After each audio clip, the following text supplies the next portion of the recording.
Welcome back, everyone, to Watcher of All Things. My name is Kiki, and this is my podcast where I talk movies, TV shows, and all things entertainment. And today is episode 29, where we're going to be talking San Diego Comic-Con, which was last weekend, and kind of reviewing 2024 so far. Some of the box office wins, some of the box office losses. I've reviewed 30 movies now, so, what do I make of the year so far, as well as we're going to look at what else is coming out this year and give my 5 most anticipated movies that I'm looking forward to in the rest of the year. But before all of that, of course, we're going to get into the news. There's still, even outside of San Diego Comic-Con, there was lots of news coming out this weekend, so lots of good stuff to talk about. I hope you had a great week and weekend. I'm sure everybody has seen Deadpool and Wolverine now because apparently the entire planet has seen it. It has done extraordinarily well at the box office, which we'll get into in 2024 so far, because it's already high up in the top 10 of box office top grossing films this year. But pretty crazy week. As always, there's going to be timestamps below, so if you want to jump around, you just care about the San Diego Comic-Con stuff, or you already know about all the Comic-Con stuff, you can jump ahead to the year so far. I just have so many thoughts I want to share about San Diego Comic-Con, specifically one massive announcement that happened this weekend that at first I was very excited for, and upon reflection, well,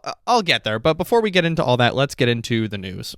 All right, well, it was announced earlier in the year that Tom Cruise is now doing films with Warner Brothers, kind of, not exclusively, but he signed like kind of a old school movie contract, and same with Timothée Chalamet. Well, he's in development of this film called Broadsword. That's going to be Christopher McQuarrie doing it, who, did all the Mission Impossible movies with him, and it looks like Henry Cavill and Marion Cotillard, who, if you don't know her, she's a phenomenal actress. Henry Cavill, of course, is Henry Cavill. He was great on Mission Impossible Fallout. Well, it's looking like the two of them are going to be joining the cast. So this is coming from World of Real, who are kind of like these inside scoopers that I follow. It says that the film is eyeing a summer 2025 production start, which means that Tom Cruise is available to shoot his Alejandro Gonzalez Iñárritu film during the first half of next year. During like the second half, Top Gun 3 might be happening, or Top Gun 3 is probably going to happen after Broadsword, because I don't know how far along they are in the Top Gun 3 process. I think Glenn Powell was talking about a couple weeks ago that it is happening. Like, he kind of confirmed, yeah, that's like 100% happening. It's in development right now. And I'm not sure if there's a director attached. It might be Kaczynski again. He just wrote Twisters. He didn't direct it, but he wrote Twisters. So he's a solid filmmaker. But back to Broadsword, it's a World War II film. It's set during World War II. It's going to tell the story of an SOE operations and a Marine captain who crashes in France and becomes the sole survivor. Against all odds, he must complete his mission amidst the chaos of war. So that actually sounds really cool to me. I'm liking that we're getting Tom Cruise movies outside of Mission Impossible and Top Gun. Of course, the last few days I've just been contemplating a list on Letterboxd of my favorite movies of the 2020s so far, and Top Gun Maverick would definitely be high up there, because I saw that movie 3 times in theaters. The IMAX experience, the first time I saw it in IMAX, was like life-changing. That was amazing, and I think I've watched it twice at home. I love Top Gun Maverick. I just love it for a great action adventure movie and what it is. It's cheesy. I think it's very self-aware, but there's still like so much heart in it. And I love Top Gun, or sorry, not Top Gun, but I love the Tom Cruise Mission Impossible movies. That's one of my favorite franchises. So I think Broadsword is going to be really cool. I think that actually has very high potential. I mean, Henry Cavill was awesome in Mission Impossible Fallout, so I really like their working relationship. It's really fun when they're on screen together. He's a huge hulking big guy, and Tom Cruise is kind of a little more slender, small dude who's, I think Tom Cruise is my height. I'm 5'6" and a half, like 5'6", 5'7", and I'm pretty sure Tom Cruise is like 5'7", but I'm not a Scientologist, so that looks cool. In some less exciting news, Josh Hartnett was talking this weekend, his new movie Trap, the M. Night Shyamalan movie, which looks very cool. I might go see that while I'm on vacation. It's out. It's out right now. I think it came out August 1st. If you don't know, the story of Josh Hartnett, he kind of left Hollywood. Josh Hartnett kind of left Hollywood for a while, and now he's kind of coming back into the spotlight, which which is really nice. Of course, he did Oppenheimer. He was just in The Bear season 3 in just one scene, but he also has this movie Trap, and he was in Black Mirror. He was actually in a decent episode of Black Mirror that was Aaron Paul and him. And who was the wife in that episode? I cannot remember for the life of me right now. It was someone famous, someone very famous. Well, I'm not going to remember. He was speaking to The Guardian, I think, and I have an article where he was talking about him leaving Hollywood and kind of why he did that. And, he said, I just didn't want my life to be swallowed up by my work. And there was a notion at that time, you just kind of give it all up. And you saw what happened to some people back then. They got obliterated by it. I didn't want that for myself. But he also said people's attention to me at the time was borderline unhealthy. Look, I don't want to give this a lot of weight. There were incidents. People showed up at my house, people that were stalking me. A guy showed up at one of my premieres with a gun, claiming to be my father. He ended up in prison. There were lots of things. It was a weird time, and I wasn't going to be grist for the mill. And when he was talking about the kind of work swallowing you up, that was after he had rejected Superman twice. So that would have been, which Superman film would that have been? Probably Superman Returns, or would that be Man of Steel? He only stopped working for 18 months. He left Los Angeles, moved back home to Montana, drastically changed the kind of movies he wanted to star in. He had been in Pearl Harbor, Black Hawk Down, 40 Days and 40 Nights. Josh Hartnett is a very recognizable actor, and I think he was, caught up in the stress of it all, but also there were some very unhealthy parasocial relationships attached to him that, that was seriously affecting his life, especially someone showing up and saying, oh, I'm your dad at one of your premieres, and they bring a gun. That's very unhealthy. So I'm very happy for him. I mean, it takes a lot of maturity, I think, to realize the situation you're in and be willing to step away from it all and say, this is not what I want. This is starting to get out of control. Instead of, some stars would probably be in favor of the fame and the spotlight and want to stay in it because they feel scared of losing all that fame and all their money and success. So very good for him. I'm very happy that he's now starting to really get his flowers and he's back doing great movies. Some other news about the Oscars next year. It looks like Jimmy Kimmel is officially out. He has hosted 4 Oscars in a row now, and it looks like the 2025 Oscars will be a new host. And I have publicly advocated that I want John Mulaney to host the Oscars. Well, it looks like it will not be John Mulaney because he has already passed on the gig. Who do you get to host the Oscars? I think there are so many great,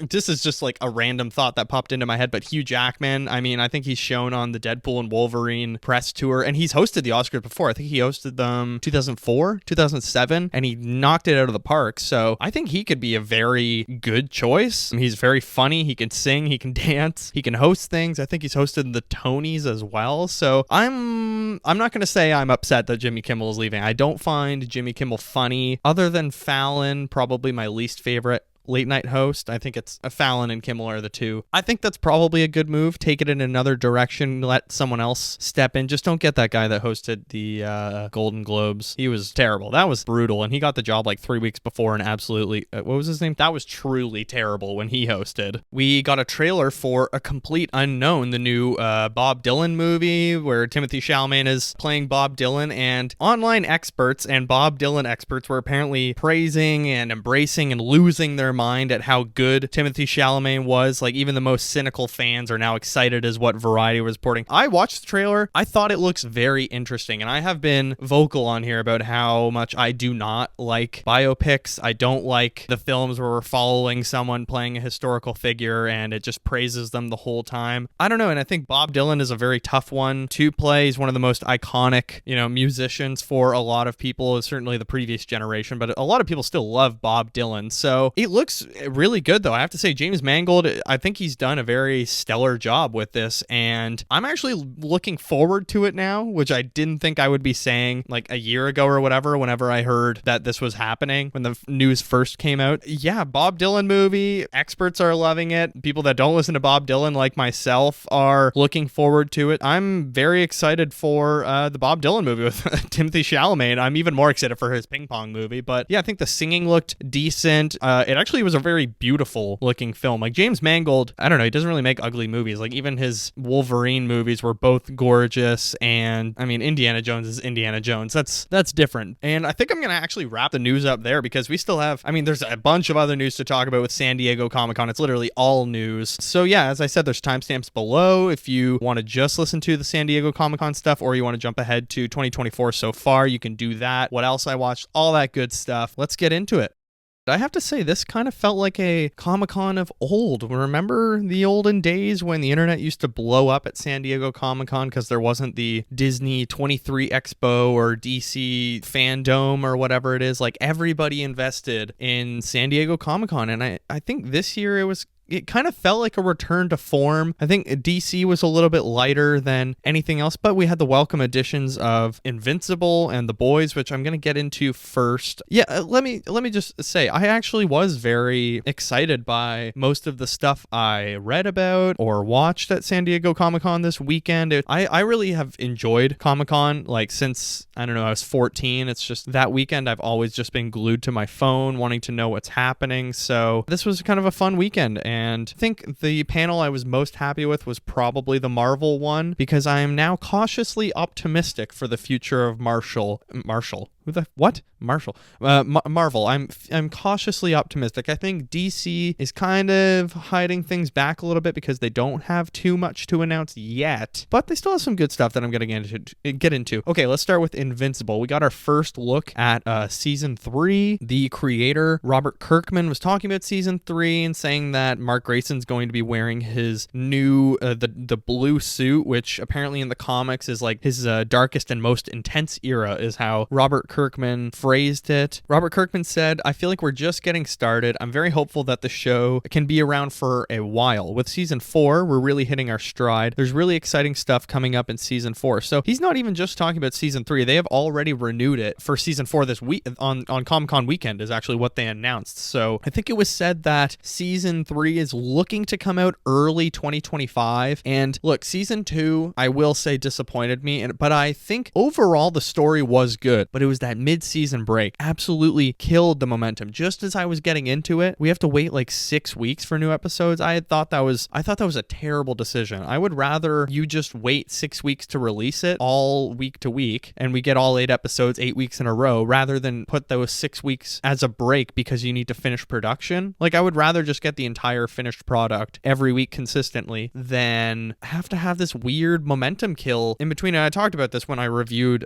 Invincible season 3 for the show. I don't think I did a full episode on it, but I talked about it, and it's just disappointing. I thought this is a very entertaining season, but it's just kind of such a strange decision to have people waiting so long for something to come back and then say, oh, but you're only getting the first half and then we'll be back for a second half. Like, it's painful how long television and movies take to get made, how long they take to get made now. And that is because budgets are rising in television, and television is essentially movies now. Like, that is what television has become in the age of streaming, and the last 15 years, I would say, since about 2010, television has slowly just turned into movie quality. And that's why you have so many stars that are now willing to do TV and movies. It used to not be like that. It used to be movie stars were movie stars and TV stars were TV stars. Like, they did not cross over tons. And that's a very like classic Hollywood idea. Whereas now you get Meryl Streep willing to do Only Murders in the Building. You get huge stars in television series, and you get television series are now sometimes getting more attention than films.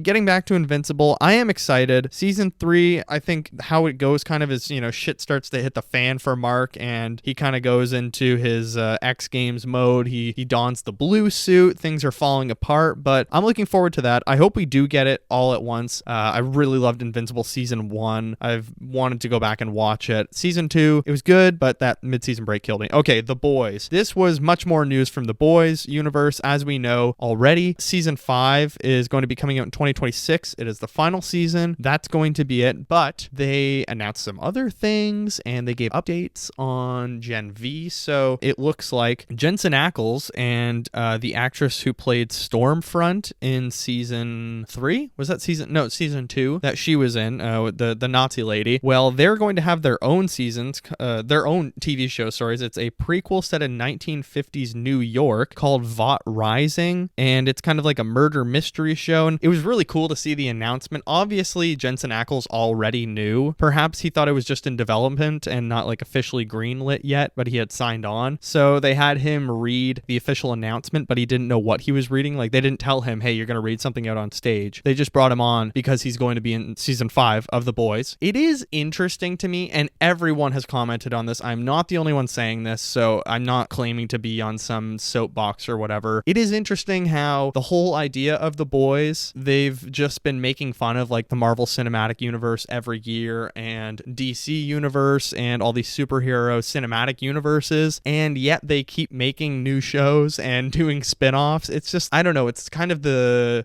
hypocrisy of the situation is very funny to me. And I get it, like The Boys is crazy popular, so you would have to be nuts not to capitalize on that. But I don't think any of the main cast are going to be getting spin-offs. Having said that, The Deep is going to be in Gen V season 2, which apparently they showed a little snippet of, and I'm excited for that. I really liked Gen V. It was a very entertaining show. I liked it a lot. Unfortunately, they did lose one cast member who died in an unfortunate motorcycle accident, I believe, so they had to do some reshuffling, and season 5 is the official Gen V season 2 is going ahead. They've rewritten things. The Deep is actually going to be in it, and we're getting a spin-off with Vought Rising with Soldier Boy and Stormfront. So good stuff. I would say I was more excited about the Boys universe stuff than Invincible, because Invincible, it's gonna take forever. I mean, I'm gonna be turning 42 and have a ceramic hip by the time we get season 3. And you know what? Honestly, I'm fine waiting. It's a great show, and if it keeps quality and releases it all consistently for 8 weeks for the 8 episodes and doesn't do the mid-season break, I will be happy. And the Boys stuff just sounds cool. I hope they don't milk this universe for everything it is and overstay its welcome, but I'm cautiously optimistic for this as well. All right, perhaps not as big as the Marvel Studios stuff, but DC Studios had lots of stuff to talk about this weekend as well. We got a trailer, we got a official logo unveil, we had a panel about a new show. Let me start with the Penguin. They showed a new trailer with Sophia Falcone, and it looks really good. It's played by the mom from How I Met Your Mother. Looks really good. Apparently it takes place 1 week after, or it's the week after the Batman, and then the Batman Part 2 is going to take place right after the Penguin TV show, which Matt Reeves officially said that the Batman Part 2 starts filming early 2025, so that's great news. We're still getting it 2026. Absolutely zero details about the movie whatsoever, but at least we know it's happening, and he is planning to be making it in a few months. Colin Farrell is returning for that as well. They weren't just talking about the Penguin. They did say that Colin Farrell would be returning for the Batman Part 2, so that's a win for me. But we did get, this was kind of like a small thing, but they showed the official DC Studios logo. You know, like you get the Marvel Studios comic book strippy flip thing that happens before movies,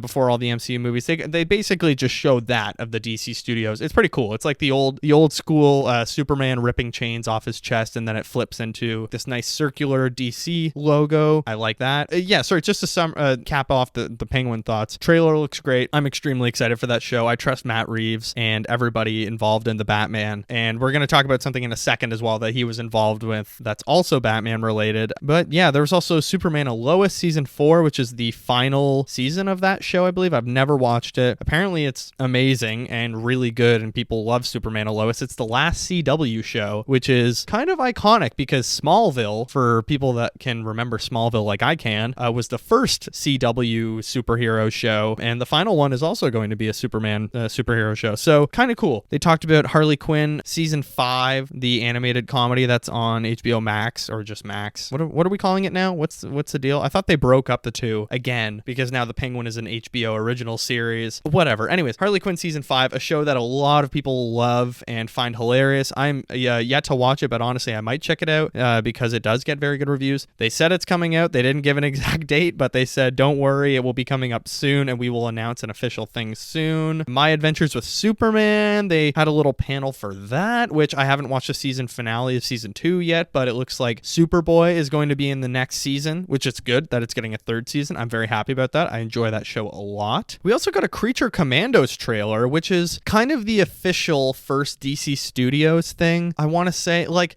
the first official movie will be Superman next year, but Creature Commandos is an animated show where all those actors that are voicing those characters can also go into live action projects. Looks really good. Looks really fun. I like the cast. I really like the animation style. I'm seriously digging all the different kind of animation and shows that we're getting. Like they showed Teenage Mutant Ninja Turtles, the movie that just came out this year. They're doing the Paramount TV show, and that looks cool as well. Like, I just like unique animation styles and all these different animation styles. I like that every show that I watch that happens to be animated doesn't look the exact same. The first example of someone going between the two properties is Frank Grillo as Rick Flag Sr. He's in the TV show voicing the character, but he's also going to be in Superman, which was shown in a bunch of set photos. Which, speaking of Superman, it was actually announced this week that Superman has wrapped filming. James Gunn said the movie's all done, so I would assume they still have post-production, but he posted a nice photo of them all in Norway, I think, where they filmed the Fortress of Solitude stuff, and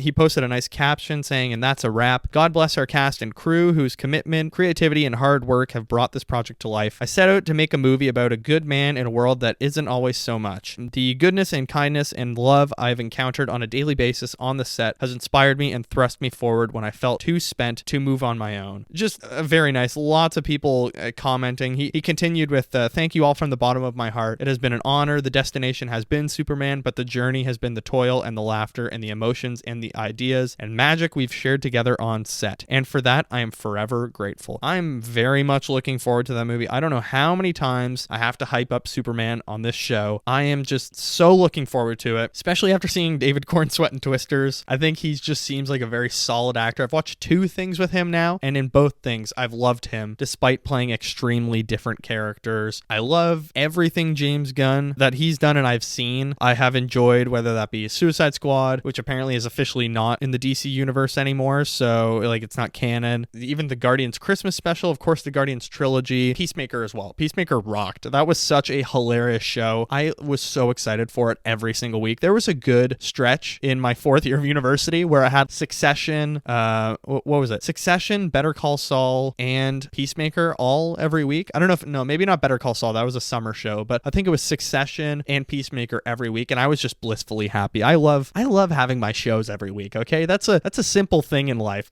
People just like to have their shows that they could sit down and enjoy every week, and binging takes it away from us.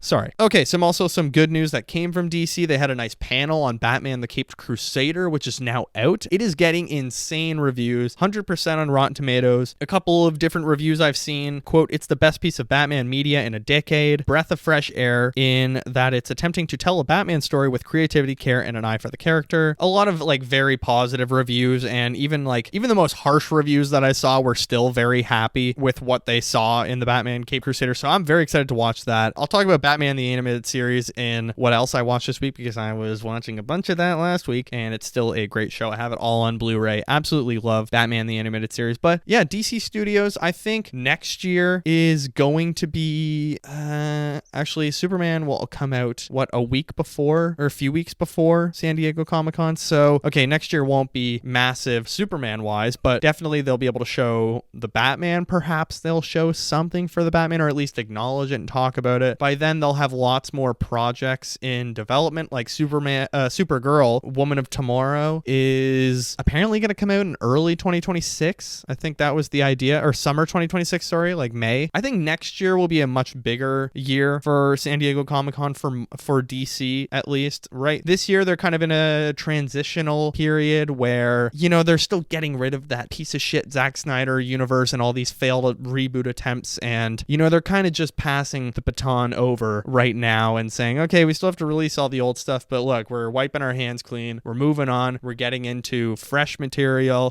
good storytelling, proper scripts, not rushing things. I'm excited for it. I think I was very happy with what we did see from DC Studios, and James Gunn even himself sent a little video showing the logo, which was fun. At least he himself talked about something, but looks good. And now I think we should move on to the main event, which was Marvel Studios. Where should I start? I'm going to start with Thunderbolt. Thunderbolts, because that's maybe the one I kind of care about the least. I don't know. Thunderbolts and Captain America Brave New World, I haven't seen the footage for Thunderbolts, but apparently people are comparing it to James Gunn's Suicide Squad, like they're a very misfit team that don't work well together, don't play. Julia Louis-Dreyfus was there because she plays what's her name, Natalia or something like that. She was there. That was really funny to see her on stage at Comic-Con. But yeah, the cast was there. David Harbour dressed up in his costume and showed up and did a fun gag. But yeah, they showed some footage. We still don't know what the hell the asterisk means in the Thunderbolts logo. Who was it? I saw a few people on Reddit and the Weekly Planet made a good point that perhaps the asterisk is because they're changing the title to Dark Avengers. So it's actually a Dark Avengers movie, which would be pretty crazy. But I don't know if that's a good idea because, as we learned, we are indeed getting 2 Avengers movies very soon. So do you want 3 Avengers movies in 3 years? I don't know if that's a good idea. It was, nice to see the cast on stage. Wyatt Russell, I think he was very fun, very dark in Falcon and the Winter Soldier.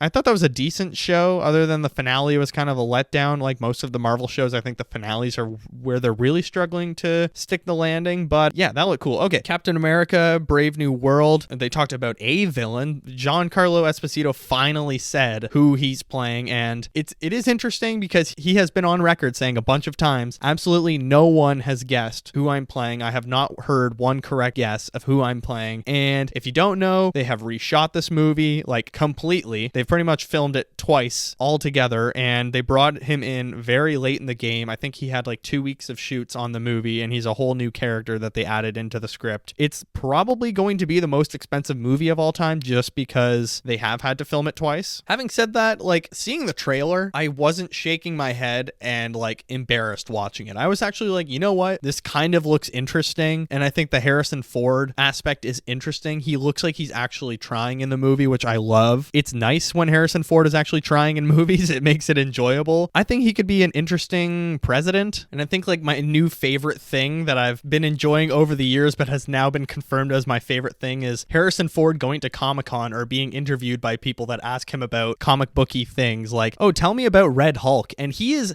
80 years old. He's like, what the hell are you talking about? He actually gave a hilarious answer. Someone was like, who would win, Indiana Jones or Red Hulk or whatever? He's like, look, I've been dodging these questions for a year, and like, with all due respect, I'm good. I love Harrison Ford, and it was actually fun seeing him on stage. I watched actually no, I didn't watch the Thunderbolts press conference. I kind of just skipped through, and I was like, okay, they're not going to show us anything. And we had just got a clip or a trailer for Captain America, so I wasn't expecting anything, but I was like, oh, listen, I love Harrison Ford. He's like one of my top 3 actors, but he actually looked like he was having fun on stage, which was really cool. We have all seen the grumpy Harrison Ford, and he kind of only acts that way in Star Wars. Like, I love that he will go out of his way to enjoy every franchise he's in apart from Star Wars. That is one of my favorite things. But yeah, the big news from that was Giancarlo Esposito's character, as I said, and he's going to be playing Sidewinder, who is the leader of the Serpent Society, a criminal enterprise that usually has less grand aspirations than some of Marvel's other villains, which seems to suggest this movie is going to be a little bit more low-key than some of its more fantastic cousins. I like that. I mean, even the trailer, we've had like 20 movies from Marvel since Endgame that they're like, oh, this is like the new Winter Soldier. It's like, no, it's not. None of these have been the new Winter Soldier. None of these have been good enough to be the new Winter Soldier. But like, I do like that they're going back to espionage. Secret Invasion was absolutely fucking terrible. That was one of the worst Disney Plus shows I've ever watched, and it was painful to get through every week. This looks okay. Like when I saw Deadpool and Wolverine last week, that feels like ages ago, the trailer actually looked okay, and I think all the Captain America stuff looked cool. I just hope it's not, I don't know, I hope you can't tell scene to scene that, oh, that was reshot, that was reshot, that was reshot. You know, like in the Justice League movie with Joss Whedon, you could tell the scenes that were reshot because they looked entirely different, everybody in the cast, from the original scenes. So I hope that's not the case. Fantastic Four, just quickly, I'm really excited for it. They showed footage, and you can find the footage everywhere online. It's a alternate universe, futuristic 60s, so like Fallout, you know, with flying cars, and it looks really cool. Dr. Reed Richards is a television host, and that's how he got the name Mr. Fantastic, and it's officially retitled to The Fantastic Four First Steps. It's not an origin movie, but they have like just got their powers, so I'm really looking forward to that. Matt Shackman, he's done lots of good stuff. He was involved in It's Always Sunny, I think, for a long time, and he did WandaVision, which is like a pretty solid show on the whole apart from the finale. So I'm excited for that. And I love the cast. Actually, just seeing the cast on stage and especially seeing them in the clips, the cast looks really good. Pedro Pascal and Vanessa Kirby as Sue Storm and Dr. Reed Richards, they looked phenomenal. They really kind of tried to hide Joseph Quinn as Johnny Storm because they don't want us to see his hair yet, but he looks cool. We didn't get to fully see the Thing, but we saw Eben Moss Backrack with he's shaved, which is weird. I've never seen his jaw and chin before, so that was really strange, but it's cool. The big news of the weekend, where Thunderbolts and the Fantastic Four are going to be showing up in these movies, we got the Russo brothers are returning for Avengers Doomsday and Avengers Secret Wars in May 2026, May 2027. So originally it was going to be Kang Dynasty and Secret Wars, but obviously with all the Jonathan Major stuff, they decided to let him go. They have kind of been trying to find a new director, they thought they were going to stick with Kang Dynasty and maybe recast, but they have chosen against that. And they have now brought the Russo brothers back, and Avengers Doomsday is going to have Victor Von Doom, who the big news this weekend was Robert Downey Jr. is returning to the MCU as Victor Von Doom.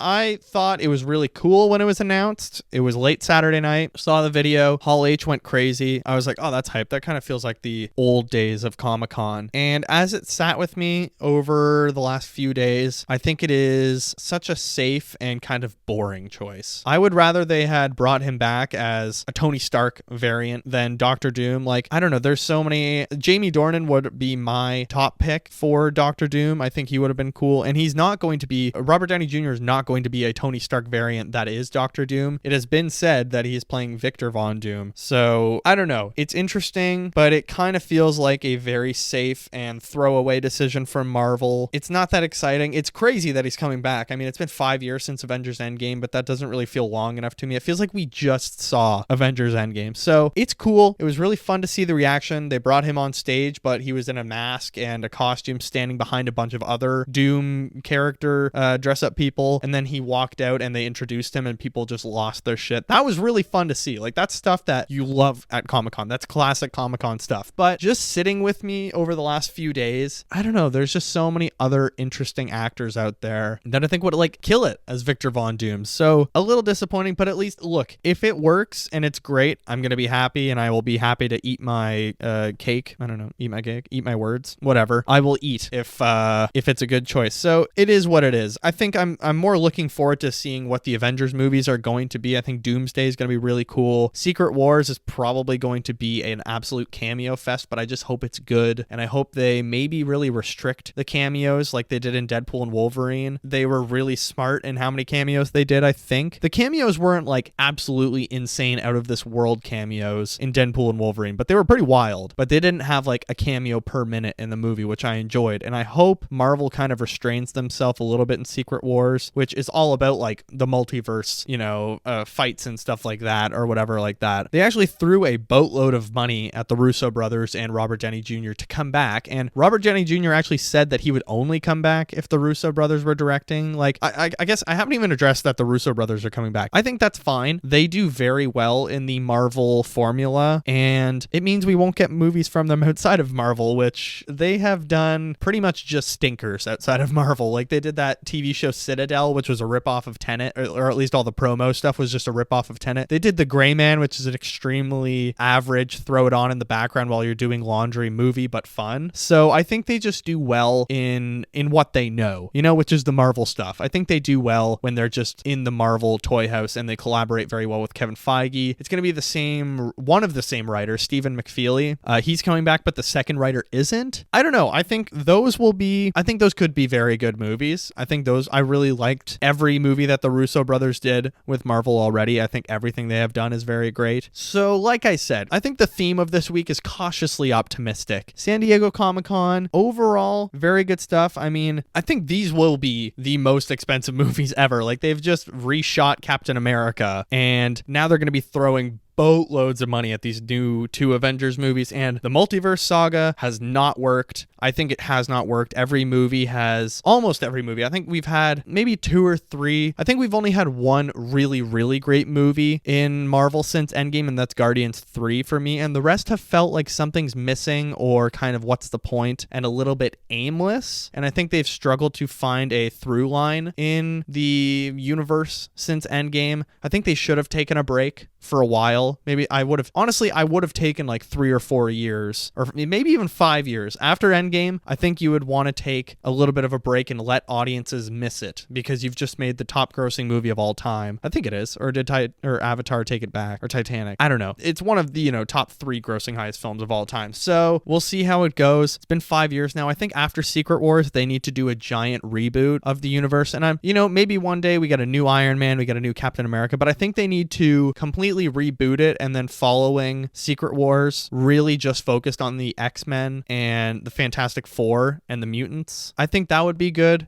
Go forward with Spider-Man, Fantastic Four, the X-Men, and kind of dabble in that arena for a little while, and then you can start thinking about bringing back the characters. Yeah, I don't know. It's tough. It's a tough path forward for Marvel, I think. But I think that's going to do it for the San Diego Comic-Con talk. Tons of news. I think it was a pretty decent year Comic-Con wise. Like I said earlier, it felt very much like a San Diego Comic-Con of old, and like actually exciting announcements, because Marvel and DC haven't really been going to San Diego Comic-Con for a couple of years now. I want to say during COVID they didn't really go. Like probably 2019 was the last big year for them, and that was like the Avengers Endgame year. So what did you guys think? How do you feel about the Russo brothers coming back? What do you think the Fantastic Four stuff, if you've seen it? How do you feel about the boys kind of just going on? What do you think of a mid-season break? I'm curious, what do people think of mid-season breaks in TV shows? Like Stranger Things did it, Ozark did it, Netflix really does it. It's mostly a Netflix thing, but yeah, I think Invincible is really the only show that I watch that I was really pissed off by the mid-season break. Ozark and Stranger Things, I didn't really care, to be honest. I'm not like a massive Stranger Things fan. I think that first season's amazing, but every other season I think has just been downhill since, and I don't really care anymore. But yeah, that's San Diego Comic-Con. Let me know your thoughts on it, and let's get into the year so far now.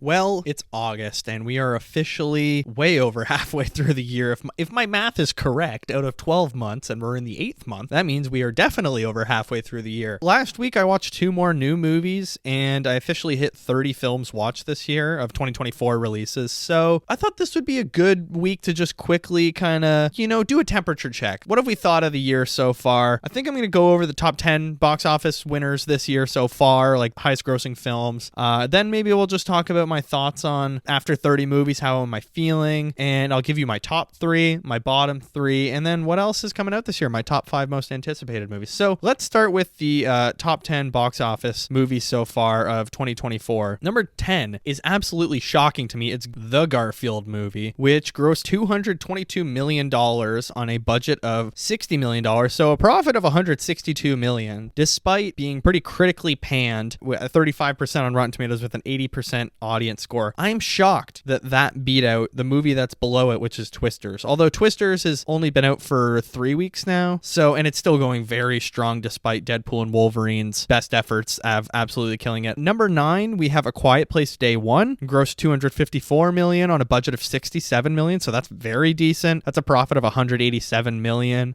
It's now out on streaming. I think it just hit streaming this week, so it's probably fine that they have put it on streaming, considering Deadpool and Wolverine being out. Trap just came out. Probably a good time after 4 weeks. I mean, I would have kept it in theaters and really just stretch it and see how long we can keep it profitable. But number 8, Bad Boys Ride or Die, did extremely well. Grossed $395 million with a budget of $100 million, profit of $295 million. Number 7, Kingdom of the Planet of the Apes, grossed $397 million with a budget of $160, so did very well as well. That was one that very much surprised me. A big one already, despite only being out 2 weeks. Deadpool and Wolverine last week hit $500 million on a budget of $200 million, so it's, I don't know, even with all the marketing and stuff, it's definitely like a $300 million movie now. But yeah, it's done very well, and I don't think it's slowing down. I think it was projected to do very well again this weekend. Yeah, it's absolutely killing it. I saw a tweet that said it's probably going to hit $1 billion next week, like quite easily, so that's definitely a win for Marvel. Number 5, Kung Fu Panda 4, grossed $546 million million. Godzilla X Kong at number 4 with 568 million. Despicable Me 4, I was not expecting this, at number 3, which has already grossed 678 million on a budget of 100 million. I always forget how much people love the Minions, despite this one being people's least favorite, I think. Same with Kung Fu Panda and Godzilla X Kong. All three of those movies have been people's least favorite in the franchise, as far as I know, and they're still, fans are loyal. People are loyal to their brands. Number 2, Dune Part 2, which grossed 712 million on a budget of 190 million, so it's made a profit of 522 million. I'll talk more about that in my top 3 because, as you have probably predicted, I talk about Dune a lot, and let me just say it's Dune fine in my top 3. Did you get it? Okay, number 1 is Inside Out 2. It grossed 1.5 billion this week on a budget of 200 million, so it's made a 1.3 billion back. Crazy. It is now the 12th highest grossing film of all time, and it's the highest grossing animated film of all time. Jesus. Absolutely crazy. I think the box office this year has certainly been hit or miss. I think people got a little bit scared around that time of, Furiosa, The Fall Guy, maybe even Civil War, but I think we made a great recovery with when we've hit Longlegs, Twisters. I mean, Dune did exceptionally well. Challengers did pretty well considering its budget and the subject matter. It's not a giant appeal movie that families are gonna go see, like not Deadpool and Wolverine, but like an Inside Out 2. I still think a good movie, and I think it made an okay return at the box office. Has this been the best year in movies? I don't know. I think last year is a very tough year to follow. We had a lot of bangers last year, but I will say I have watched some absolutely superb movies this year, and I think there's still plenty more to come. And you have to kind of think of the context of this year. We just had COVID. We had tons of shutdowns for 3 years in COVID, I would say. And then we had the writer's strike, which is a, once in a couple of decades type thing. The last one was 2007? And we had the writer's strike. How many projects were delayed? And now things are just starting to kind of get rolling again. But this year we were lucky enough to get the movies that were delayed during the writer's strike. And, I think we have got some solid movies this year. Okay, let's go into my bottom 3 movies of the year. In third last is Rebel Moon Part 2, The Scargiver. I have said how much I hate this movie. It's overuse of slow motion. It's using tell, don't show as a crutch. It'll literally just tell you exposition and speak at your face for as long as it wants. And just a really terrible movie. And the director's cut is coming out next week. I will not be watching it. I don't care. I've done my time. I'm done with Rebel Moon. In second last, Atlas, the Jennifer Lopez, not Jennifer Lawrence, the Jennifer Lopez Netflix movie that is ripping off 4 different movies at once. It's a little bit Avatar, Alien, Dune. It's a bunch of different movies. Not good, really bad. It was absolutely hideous CGI, some of the worst acting ever. At least Jennifer Lopez still has her music, so that's nice. And in last place, not very surprising, Madam Web. Possibly the worst movie I've ever seen in a movie theater. Okay, yeah, I'm gonna say yes, it is. It was pretty terrible. The bottom 3 are everything I hate about movies right now. We have directors that aren't willing to realize their own skill set and are holding on to things that, for the most part, audiences really don't give a shit about. We have Netflix movies that are just ripping off other premises. Premise high. And then you have Sony that is trying to do its own comic book universe, and the public is just largely ignoring and being like, oh, Sony, that's nice. Sony is kind of like a middle child. Oh, it's nice that you're here as well. All 3 of those have just been utterly crap. Some honorable mentions that also I thought were pretty bad this year. Under Paris, which is the Olympics are on right now. Under Paris was a shark attack movie. Night Swim was a horror film. Both those movies are just about water being scary for people. So I watched last week in the Ministry of Ungentlemanly Warfare. Not the worst thing I've ever seen, but just poorly lit, not very entertaining, kind of boring. And it's Guy Ritchie who just does stuff every 2 weeks and releases something. I'll talk more about that in what else I watched. Before I get to my top 3, let's do some honorable mentions, some movies that I think, you know what, those were really great, and upon reflection, I very much enjoyed them. Kingdom of the Planet of the Apes, a movie I've seen twice in theaters, and when they first announced it, I was very hesitant hesitant, very skeptical of Wes Ball, who had done the Maze Runner movies. I thought, do we need more Planet of the Apes movie? That last trilogy was just phenomenal. And, you know, do we want to tarnish it? Do we want to overstay our welcome like some other franchises do? I really enjoyed it. I really like how limited it was as a prequel. Like, it wasn't just throwing in recognizable characters and overstuffed with references. It kind of felt very just natural, and it knew its limits, which I really enjoy. I like when a film is kind of self-aware and knows its limits. The Fall Guy as well. The Fall Guy was extremely fun. It was hilarious. It had good stunts. Like, it honestly had better action than Deadpool and Wolverine for me. And it's funny because the director was on Deadpool the first two movies. Ryan Gosling gives a hilarious performance in it. Another one I want to shout out is Love Lies Bleeding. That was just a very artistic, beautiful,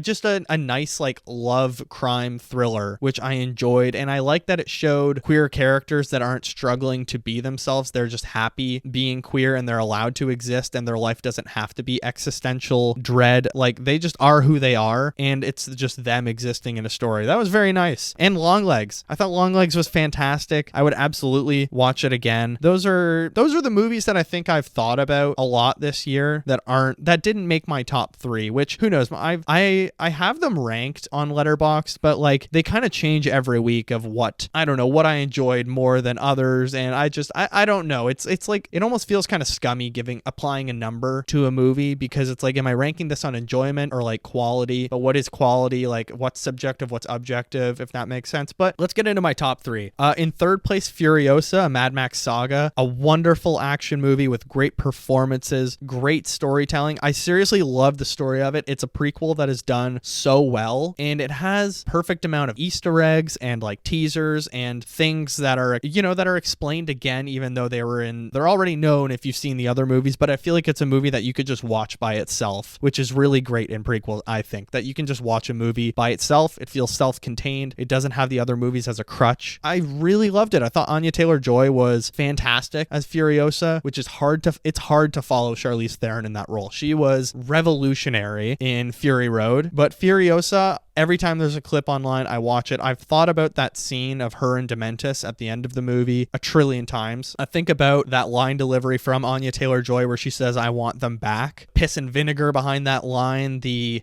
anger in her voice, and there's like the sad truth that she knows she can't get them back. But it's just a wonderful movie, and I'm very happy that it looks like it broke even once it went to video on demand, that it did very well at home on streaming. So that was a positive, and I really hope we get another Mad Max movie. And I gave it 4.5 stars when I first saw it, but honestly, like, it was just as enjoyable and as good as the first, at least as my second place movie. I don't think anything was close to my first place movie, but in second, I had Challengers. I have thought about the match point of that film a billion times, and the camera work that goes into the final set. Crazy directing, crazy filmmaking. Like, the story is entertaining enough by itself, which, albeit upon reflection, definitely the non-linear storytelling did get a little bit messy at times. Like, now I can't really, if I have to think about the story again, I kind of have a tough time telling what was where, and I'm like, wait, what part did that happen in? And it's a little bit messy and clustered at times, but I don't even think it's the performances of that movie that really stuck out to me. I think everybody is solid in that movie, like Mike Faist and Josh O'Connor. Zendaya is still amazing in it. If she did get an Oscar nomination, I would not be surprised at all, because she was very good in that and my first place movie. But I've just thought about the directing of that tennis match so many times, and I love it. Of course, the soundtrack, Trent Reznor. Oh my God, I've at the gym, just the amount of times that the Challenger soundtrack comes on in my headphones, and I just have to listen to it because it's so solid. Challengers was such a fun movie that had a lot of heart in it, but it's also just a really great sports movie. Like, it's fun to just get great sports movies sometimes. Number one, I think, to not a lot of people's surprises if you've listened to the show every week, is Dune Part 2. I have just finished the third book of the Dune series. I'm absolutely a Dune fanatic now. I love this franchise. I love this IP. And Dune Part 1 is one of my 4 favorite movies on Letterboxd. Dune Part 2, while I acknowledge is probably a better film overall, I think Part 1 is still my favorite of the two because of the story it's telling. But Dune Part 2, easily my favorite film this year.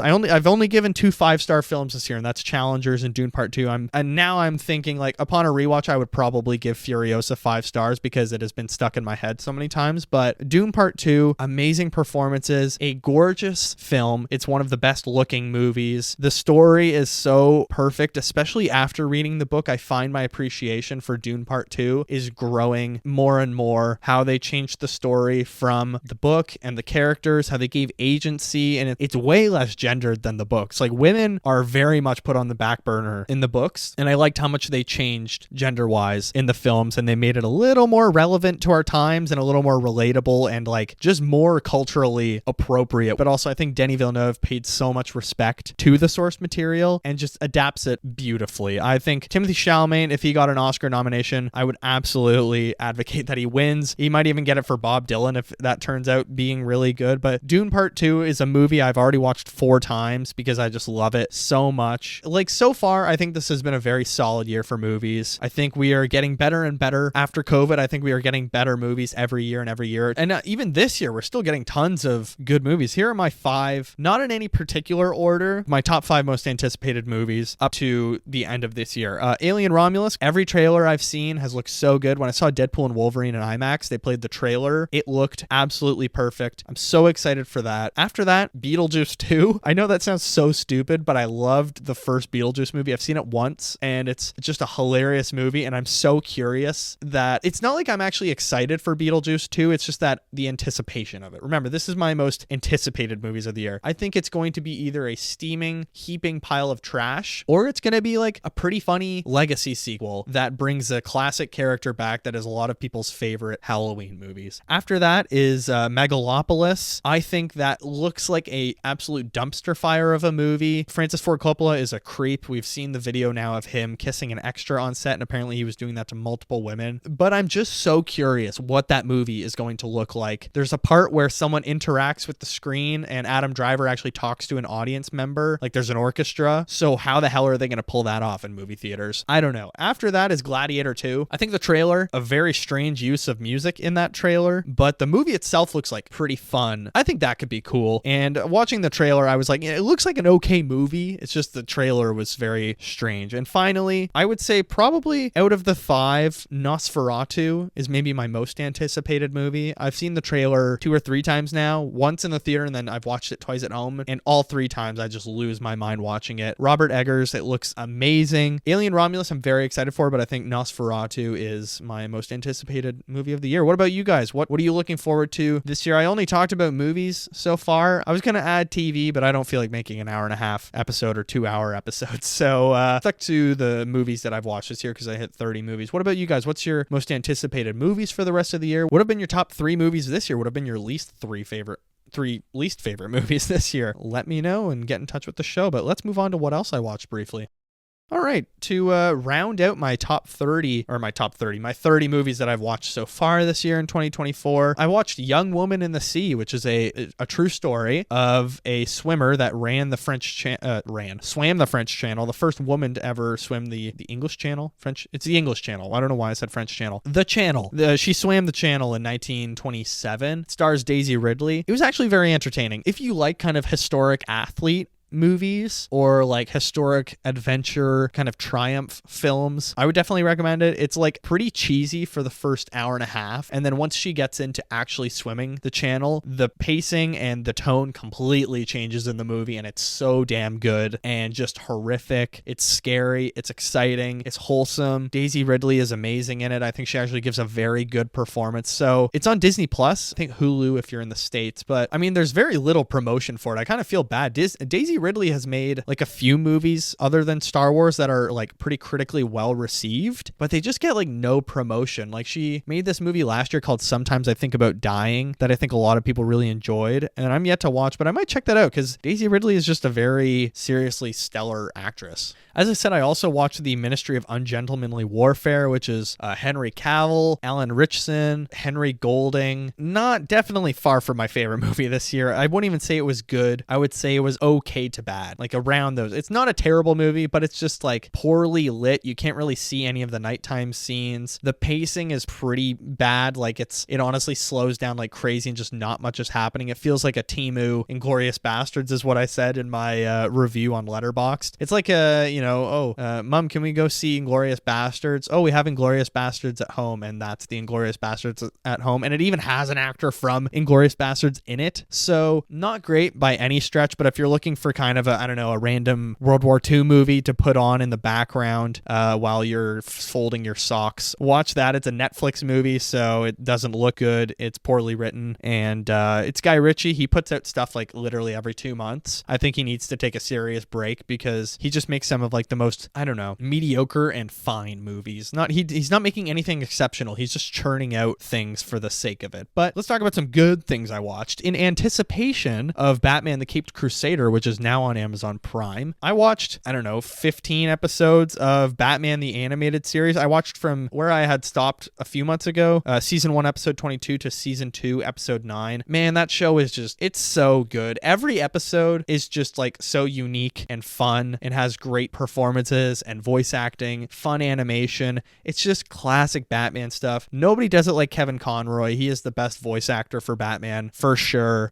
Just really fun. And now I'm so excited to watch Batman the Caped Crusader after watching that, because I've seen so many people online say it's very much a spiritual successor to Batman the Animated Series. So that was sweet. And also just getting excited for the Batman Part 2. I watched a bunch of The Batman. Just randomly, I was going through all my favorite scenes in it. So the opening 10 minutes where he's doing the monologue, the crime scene where he meets the child and solves the riddle from Riddler and meets the commissioner, him driving to the Batcave on his bike with Something in the Way playing. Just so many, the first club entrance of the Iceberg Lounge, the Batmobile scene where he chases the Penguin, the fight scene in the arena. Just so much good shit in that movie. It is my favorite movie of all time, definitely. Robert Pattinson's the best Batman by far. It's the best Batman movie by far. I just absolutely adore the Batman. So not tons of stuff. I was mostly watching Batman the Animated Series this week, and I've just been playing tons of FIFA and Helldivers 2 as well. I would totally recommend Helldivers 2. We also played Among Us last weekend, which I had never played in my life, but that was very fun. It reminded me of Secret Hitler or like Mafia. If you've ever played those games, Mafia was more like a drama class game, but Secret Hitler is a board game that's very fun. And this weekend, or this week rather, I'm going to probably read a bunch of God Emperor of Dune. I'm going to binge watch all of the Aliens movies. There's 5 of them. I think I've only ever seen the first 2, but that was a long time ago. I don't remember. I'm going to a music festival tomorrow in Montreal to see Chapel Roan, which will be really cool. I'm going to see Green Day, going to see T-Pain, which I'm so excited for. But Chapel Roan is the one that we were going for, and very excited for that. Yeah, I'm going to watch the season finale of My New Adventures with Superman. What the hell is that show called? I can never get it right. Probably Batman the Caped Crusader. Might go try and see Trap if I can, because it looks very fun. Lots of good stuff coming out. Summer is absolutely booming, but that was what else I watched, and what else I'm going to watch. And I think that about does it for episode 29, San Diego Comic-Con in 2024 so far. Not really reviewing this week, which was nice. It was more of a rambling and discussing of ideas and philosophical ways of living within this capitalist franchise society that we're currently having. Fun stuff. I enjoyed talking about Comic-Con. I like when we do the discussion episodes, like my Oscars episode, or I really love the Watcher Watchback episode, so I'm excited to do the Aliens one because it's just fun binging a franchise and then kind of seeing how the dots are connecting between the movies, how they up themselves in the next movies. But as always, please rate and review the show 5 stars in all of your streaming platforms, wherever you find this podcast, whether that be Spotify, Apple Podcasts, Amazon Music, Acast, wherever you're getting your show. Please rate it and review it 5 stars. You can text it to a friend, share it to social media, all that good stuff. It helps the show grow with engagement and trap other people into listening into my madman ramblings. We're also not just on the streamers, we are on YouTube as well, where you can listen to the podcast there. Why not go and like, subscribe, comment? What have been your top 3 favorite movies this year? What have been your least 3 favorite movies, and why is it Madam Web? Probably Rebel Moon. Or maybe it's, Dune Part 2, whatever. Everybody has their own opinions, and that's absolutely fine, and that's the beauty of life. It takes all kinds to make the world turn. But yeah, go to YouTube, like, subscribe, comment, hit the notification bell so you know every time there's new shorts that I post, new videos, and the podcast, of course. You can also email the show to get in touch with me, watcherofallthings@gmail.com. Get in touch with me, let me know your thoughts. What are you looking forward to in the rest of the year? What are your top 5 most anticipated movies in the rest of the year? What did you think of San Diego Comic-Con this weekend? What do you think of Robert Downey Jr. coming back as Dr. Doom? Do you think he's actually going to be Victor Von Doom, or are they really going to cop out and he's going to be a Tony Stark variant that became Victor Von Doom in the cave in Iron Man 1? Let me know what you think. I love hearing from all of you guys. You can also find the show on TikTok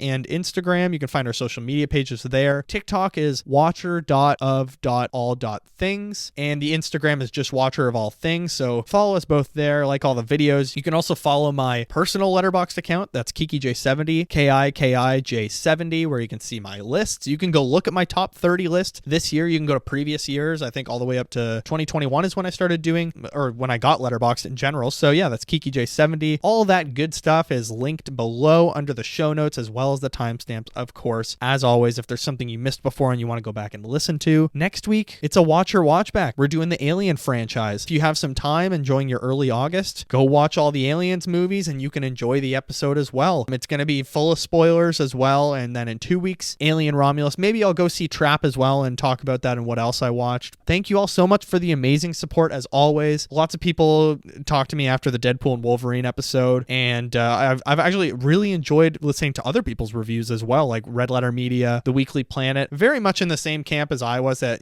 action was a bit of a letdown, but what a hilarious movie it was. And yeah, I hope you see some good movies and enjoy some good TV this week and this weekend. Thank you all again for the support, and I will see you in the next one.